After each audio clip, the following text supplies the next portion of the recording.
Hello, hello, hello. J'espère que vous vous portez bien aujourd'hui encore. Je suis heureuse de vous retrouver pour un petit moment de détente et de découverte, toujours en lecture, bien sûr. Voilà, laissez-moi d'abord vous souhaiter une très belle soirée. J'espère que tout va bien pour vous et pour vos familles, bien sûr. Voilà. Aujourd'hui, mon chemin m'a amené à sortir de ma bibliothèque personnelle un roman que j'ai lu il y a déjà, je crois, 2 ans. Voilà.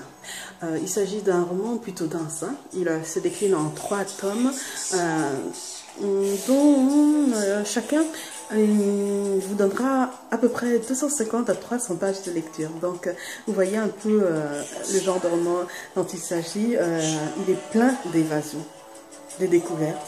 Donc vraiment, si vous avez envie de vous évader, vraiment de découvrir en fait un autre univers que celui dans lequel vous évoluez au quotidien, je vous conseille Dans les yeux de Kimia, écrit par la Gabonaise Madi Raimonda. Je vous assure que vous ne perdrez pas votre temps à le lire et surtout que vous passerez un très bon moment. Voilà, il est question d'amitié, de famille, d'amour. Il y a beaucoup de mysticisme aussi et on voyage en fait, on découvre la vie au Gabon, quelques pratiques mystiques, je devrais même dire beaucoup. Et puis l'histoire comme ça du personnage principal nous emmène aussi à vivre la vie étudiante à Cape Town, en Afrique du Sud. Donc voilà, poser le décor. Et nous passons à la lecture de ce roman. Donc moi, je me propose en fait de vous lire un extrait du tome 3. Du tome 3, bon, juste quelques pages hein, pour vous donner à peu près la teneur de l'histoire, en espérant que comme ça, vous serez piqué par un intérêt et que tout bonnement, vous irez vous procurer le livre et puis voilà. Donc nous commençons directement au chapitre 3. Les interrogations de Kimia. Le visage d'Irma se ferma comme une huître, malgré toutes les épreuves qu'elle venait de subir et malgré sa foi nouvelle en Jésus. Elle semblait avoir encore du mal avec son passé, notamment avec la question du père de Kimia.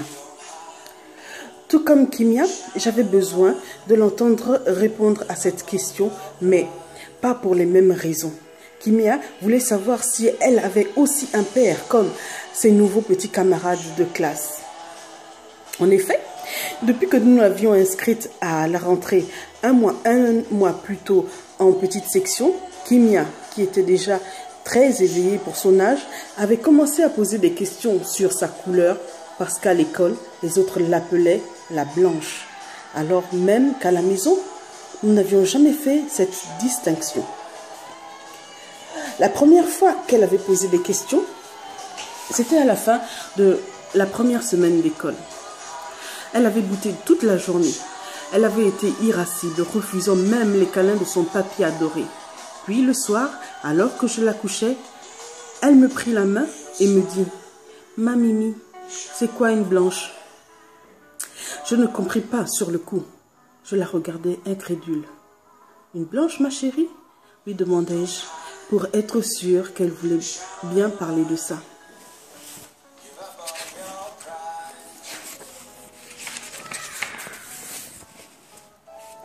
À l'école, les autres disent que je suis une blanche. Et là, mon cœur s'était serré. Jésus, que j'avais eu du mal à répondre à cette petite. Mais cela m'avait conforté dans l'idée qu'Irma devait très vite régler cette situation avec Dylan. Mon bébé, une blanche est une personne comme les autres. Elle a juste une autre couleur. Mais pourquoi je suis blanche, mamie? Demanda-t-elle perdue. Que lui dire? Comment lui répondre sans parler de son père? Parce que c'est la couleur que Dieu t'a donnée. Il y a des noirs, des blancs et aussi. Mais pourquoi je ne suis pas comme toi et papy et mamie, maman Sissi et tonton Yo-Yo? Silence. Pourquoi je ne suis pas comme maman puis maman Candy et comme les autres à l'école? Parce que tu es spéciale, ma chérie. Mais je ne veux pas être Elle avait du mal à prononcer le mot. Mon cœur se serra douloureusement.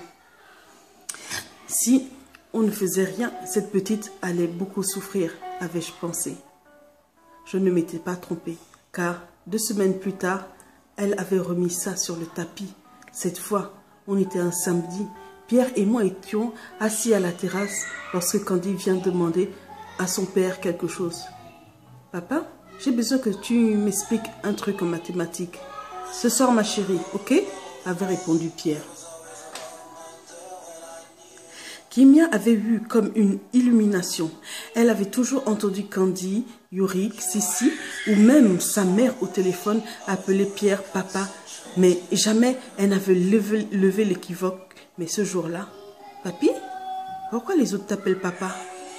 Pierre s'était figé un instant et m'avait regardé.